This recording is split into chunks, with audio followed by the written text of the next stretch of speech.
Hey guys, Paul here with the last DFW Nerd Night. Actually, second last because I still need to make the playthrough video. But in this vlog, I'm just going to talk about the changes I did after the playtest, where I see Classy Couriers in the near future, and also just a general talk to everyone out there.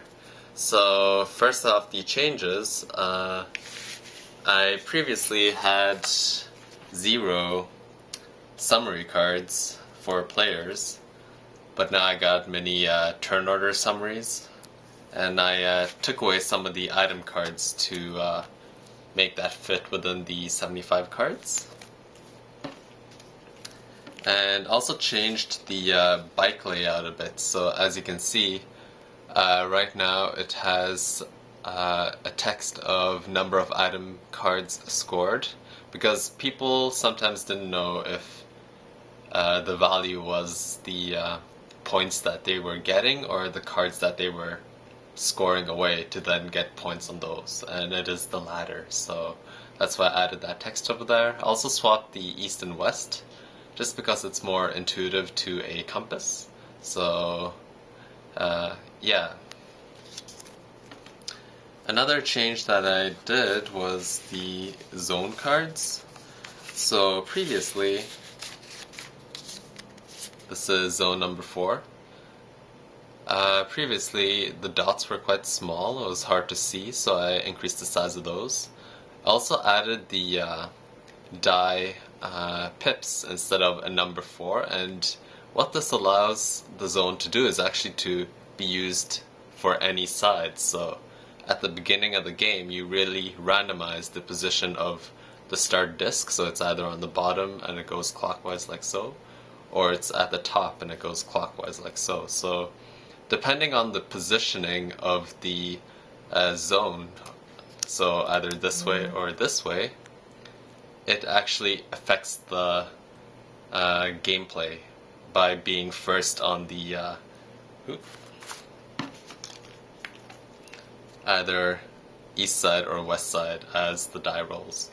So yeah, I thought that was a really cool feature, and I really like the modularity of it now, where the setup is not always so predetermined.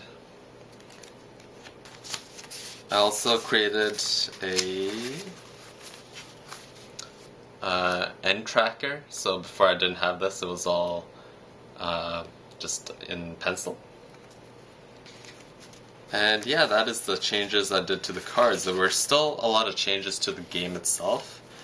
So before I didn't have something that took into consideration doubles on die rolls, and the way things score now is a bit different, the way the panda moves is a bit different. So yeah, there were a lot of good changes through the playtest. Another component that I made was the rulebook. So right now the rulebook is a double spread. So this is the first side, and this is the second side. So pretty much it just goes through the premise, the components in the game, how to set up over here, and then it goes through the gameplay here, here, and here. So there are 3 different steps. So dispatching is when you roll the dices and then you see what the outcome is. And then you have the item selection, so that's when you play cards to either side of your bicycle. And over here it's the item completion, where you complete the items that are on your bike. And then here's a mini example of how you would score a bicycle that has been loaded. And then we got the replenish phase, where we draw cards and see if the game ended. And yeah, whoever has the most points at the end of the game is the winner. And I really like just the simple double spread. It fits really well, and I tried to force it in here because I wanted it to be nice and lean for whoever prints it out. So moving forwards, just thinking about the theme of the game, I really want to emphasize that the artwork and the bicycles aren't final. It's all clip art, and that hopefully the final style is something like this or this.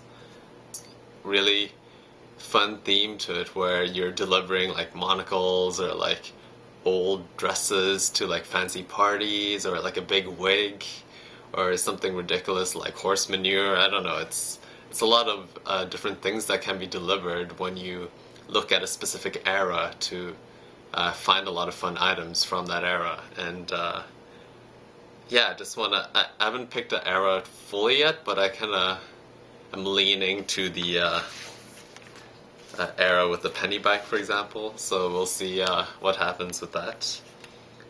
So for the components, right now I'm using just the cubes, the discs, the dices, which are over here, and the meeple. And I feel like there doesn't need to be any component upgrades at all. I'm really satisfied with the components that I have at hand. One thing that I would emphasize on though is that every card, or as much as possible, is unique. So unique artwork is a big key for me, or a big thing that I would emphasize for this game. So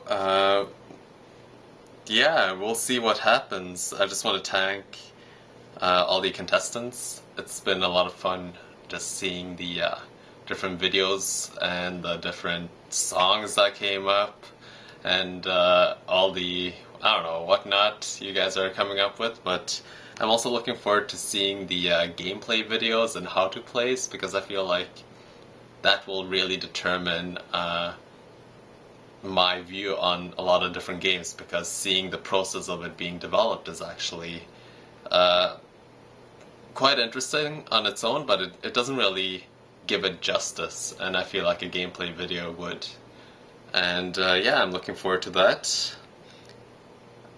Is anyone going to Gen Con? I've already bought my tickets for the hotel and my Gen Con ticket, so I would probably see some of you guys there. So we should do a meetup, a DFW Nerd Night meetup, just for fun. And yeah, yet again, this is my second last video. I just need to make the how to play video now, and that'll be it. Good luck to all of you, and take care.